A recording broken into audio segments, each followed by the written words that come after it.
Programavimas dažnai skamba sudėtingai, ar ne? Bet iš tiesų, pačioje esmėje, tai tiesiog labai protingas būdas spręsti problemas. Ir šiandien mes kaip tik ir panagrinėsim vieną tokią, labai žemišką problemą. Pasitelksim pavyzdžiui apie sodininką Praną ir jo iššūkį. Pamatysim, kaip iš, tokios nedidelės betvarkės galima sukurti aiškę ir veikiančią sistemą. Taigi, štai mūsų herojus – Pranas. Jis tikrai išmano savo darbą, augina puikius sodinukus.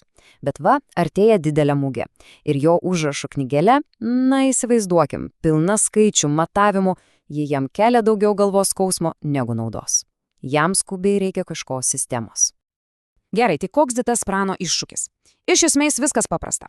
Jis turi ilgą sąrašą visų savo sodinukų aukščių, bet bėda ta, kad mugiai tinka anaiptol ne visi. Tai jam reikia būdo, kaip greitai ir svarbiausia, be klaidų atrinkti tuos tinkamus ir paruošti savo tokią aiškę ataskaitą. Ir viskas, žinoma, prasideda nuo duomenų. Šiuo atveju turime failą, kuris yra, sakykime, skaitmeninė Prano užrašų knygelės versija. Ir čia yra du labai svarbus dalykai. Pirmoje eilutėje aiškios taisyklės, koks turi būti minimalus ir maksimalus sodinuko aukštis. O jau po to eina tiesiog ilgas sąrašas visų sodinuko aukščių. Tai yra tie žali duomenys. Mūsų užduotis ir bus paimti tas taisyklės ir pritaikyti jas tam ilgam sąrašui. Gerai, tai kuo konkrečiai Pranui reikia iš mūsų programos? Štai jo, sakykime, darbų sąrašas. 4 labai aiškios užduotis. 1. Apskaičiuoti visų sodinuko aukščio vidurkį. 2. Suskaičiuoti, kiekgi tų sodinukų iš vis atitinka mugės reikalavimus. 3. Apskaičiuoti vidurkį tik tų, kurie tinka. Ir galiausiai 4. Pateikti gražų tvarkingą sąrašą tų tinkamų sodinukų aukščių. Štai toks mūsų tikslas. Gerai, planas aiškus. Tai nuo ko pradedam? Logiškiausias pirmas žingsnis – tuos duomenis iš failo kažkaip reikia, įkelti į pačią programą. Įsivaizduokim, kad mes dabar konstruojam tokį specializuotų įrankių rinkinį Pranui. Tai pirmasis įrankis mūsų dėžėje bus, pavadinkim jį, skaitytuvas.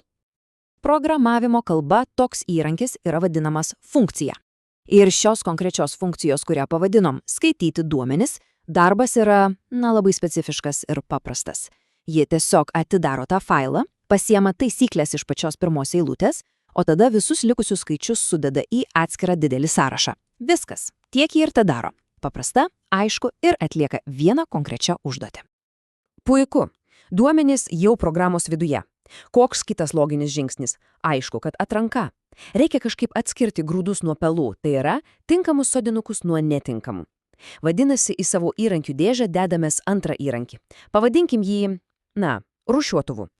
Ir ši funkcija, pavadinta atrinkti, atlieka turbūt patį svarbiausią darbą visame procese. Ką ji daro?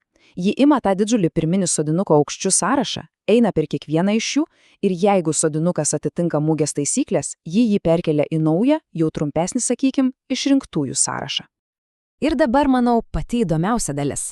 Visa to rūšiuotuvo magija slypi štai šioje vienoje eilutėje. Tai yra viso proceso logikos šerdis. Ir ji iš esmės užduoda labai paprastą klausimą apie kiekvieną sodinuką. Ar jo aukštis, kurį čia matom kaip A, yra tarp minimalaus reikalavimo A1 ir maksimalaus A2. Kitaip tariant, ar jis didesnis už minimalų ir tuo pačiu mažesnis už maksimalų? Jeigu atsakymas į abu šiuos klausimus yra taip, puiku, sodinukas keliauja į gerųjų sąrašą. Jei ne, jis tiesiog pamirštamas. Ir štai čia puikiai matosi, kaip tai veikia praktiškai. Kairėje turim pradinį sąrašą, kaip yra, o dešinėje, kas lieka po to, kai mūsų rūšiuotuvas atlieka savo darbą. Šiuo atveju taisyklė buvo, kad aukštis turi būti tarp 50 ir 60 cm. Ir ką mes matom? Pavyzdžiui, sodinukas, kurio aukštis 45 cm, jis tiesiog nepraeina pro tą filtrą. Paprasta. Gerai, sodinukus jau atsirinkom, bet tai tik pusė darbo, tiesa. Dabar Pranui reikia ir šiek tiek statistikos, konkrečiai vidurkių. Tam mums reikės dar vieno įrankio į savo dėžę ir jį pavadinsim, kaip jau turbūt nuspėjot, skaičiuotuvu. Ir šita funkcija, vidurkis, yra sukurta būti universali, kas yra labai svarbu. Jai visiškai nesvarbu, ar mes jai paduosim tą ilgąjį pradinį sąrašą ar tą trumpesnį, jau atrinktųjų sąrašą. Ji visada padarys tą patį. Paims visus skaičius tame sąraše, juos susudės ir padalins iš to, kiek tų skaičių buvo. Būtent taip ir skaičiuojamas vidurkis. Bet yra vienas bet. Geras įrankis turi būti ir protingas. O ką, jeigu atsitiktų taip, kad Pranui, netiktų nei vienas sodinukas? Tada tas atrinktųjų sąrašas būtų tiesiog tuščias. Ir bandymas skaičiuoti vidurkį iš nieko, matematikoje tai vadinama dalyba iš nulio. Tai yra klaida. Programa tiesiog nulūžtų. Būtent todėl mūsų skaičiuotuvas yra sumanus. Prieš pradedant skaičiuoti jis visų pirma paklausė: Ei, ar tame sąraše iš vis yra kokių nors skaičių? Jei sąrašas tuščias, jis tiesiog gražiai grąžina nulį ir nesukelia jokių problemų. Tai yra puikus pavyzdys, kai programuose numatomos galimos klaidos. Gerai, tai apžvelkim, ką turim. Turim 3 puikius, labai specializuotus įrankius. Vienas moka skaityti duomenis, antras juos filtruoti, trečias skaičiuoti vidurkius. Dabar pats laikas visus šiuos įrankius sujungti į vieną bendrą, sklandžiai veikiančią sistemą. Tarsi surinkimo liniją.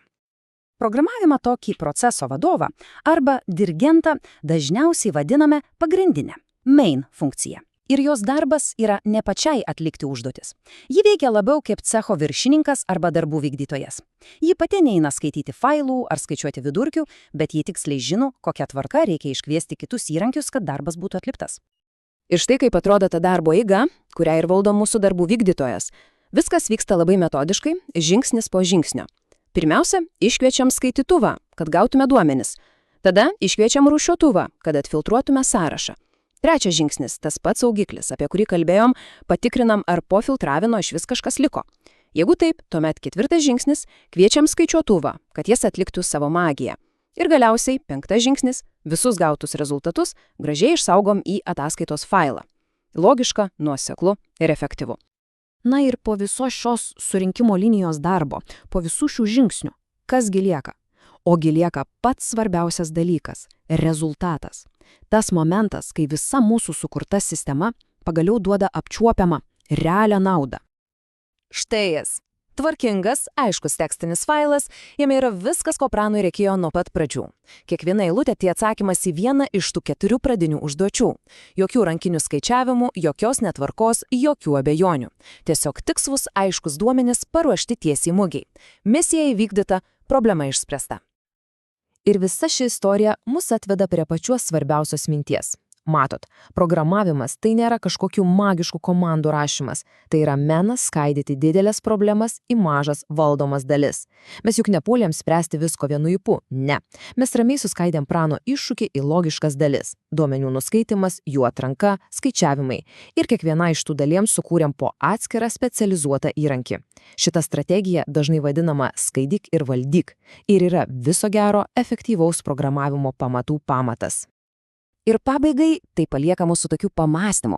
Gerai, prano problema buvo sodinukai ir jų aukščiai. O dabar pagalvokim, kokias pasikartojančias, varginančias ir aiškias taisyklės turinčias užduotis būtų galima automatizuoti savo pačių aplinkoje.